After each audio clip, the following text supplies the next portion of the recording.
Hey guys, it's Kim here with Fairily Fiber Fun. Thanks for joining me on another Tour de Fleece spin. Today we are spinning up some gorgeous two-tone fin roving. So half of the roving is purple and the other half is blue, and it's side-by-side halves, which is really, really cool. I love how the mill can do that. And this would be a perfect opportunity to combo draft where you're drafting both colors at the same time. But I didn't feel like fighting with it, and I didn't feel like spinning really thick, so I'm just letting it spin however it wants to, and I'm not worried about the color. The end result is quite beautiful, which you will see at the end of the video. I will show you the final yarn. But anyways, as I am default spinning, there was a bit of edge matter there, so I picked it out. But as I'm spinning, I just wanted to give you guys a very warm welcome if you are new to the channel, and a welcome back if you're a returning viewer. If you haven't already, please do hit that subscribe button, and don't forget to hit the notification bell so you don't miss new videos as they come out. And as always, leave your comments, questions, and suggestions in the comment section below. If you enjoyed today's video, please give it a thumbs up and share it with your friends and family. Sharing, liking, and commenting all helps my videos, helps YouTube to promote my videos more. There's a word for that, but I'm drawing a complete blank. I have to warn you, my brain is like completely fried, and words are not working today. So I will do my best, but I appreciate the fact that you guys are patient and understanding and wonderful. This video is a bit delayed from the usual because my brain has been fried and my energy has been down, and I will explain that, probably will explain that in the next episode, because it is an interesting bit of healing and self-care that I am doing that is causing my brain to go completely on the fritz. And it's normal and it's okay. But, you know, it makes editing videos and doing voiceovers a little bit interesting. So, I am spinning on my Magicraft Rose, Rosalie. I love her so much. And I am using the Woolly Winder flyer, which is the level wind flyer that uses a gear on the flyer that connects with a gear on the bobbin. And that causes the hook to slide up and down the arm as the bobbin turns at a different speed from the flyer. There is another type of level wind bobbin. I do not remember what they're called, but they are battery operated and they do not require special bobbins. And the hook just slides up and down the arm at a steady speed as long as you have it turned on. I've heard the battery lasts, it's like a AA battery, and it lasts a very, very, very long time. I would like to give it a try because it doesn't change how you tension your flyer or your bobbin. It doesn't change anything, and it seems to work better. I haven't tried it, so I don't know, but I've heard feedback from people who have tried both, and so eventually I will get that other flyer and give it a try. Probably for the larger bobbins, larger flyer, because I would like to have one for that, and I think it would make plying a little bit easier. But anyways, I get so used to using this flyer that I don't have to stop and change the position of the hook, that when I do have to use the hook, I tend to forget to move it, and then I have a big mess on my bobbin. So there's pros and cons to this, as with all things.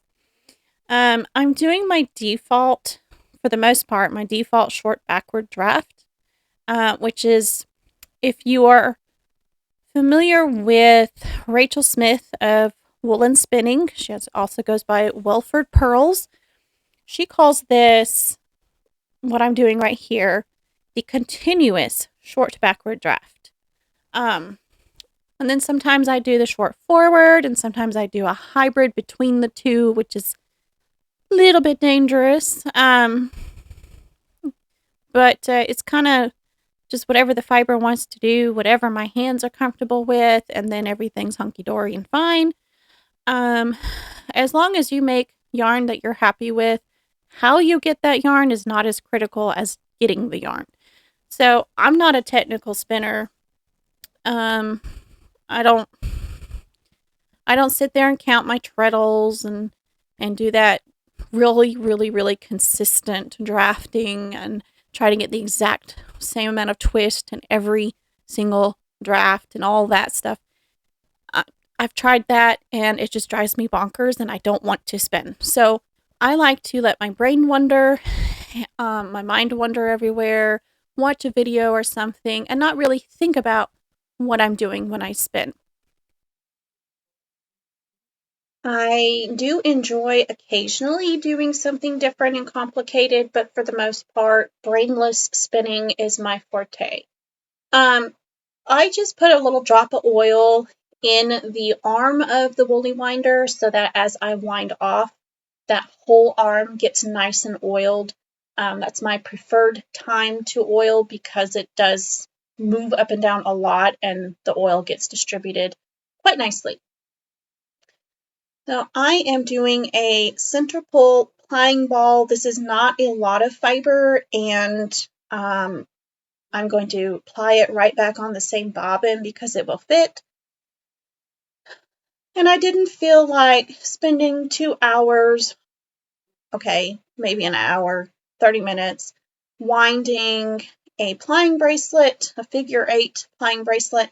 And that is what people tend to call the Andean plying bracelet, but it has nothing to do with the Andean people.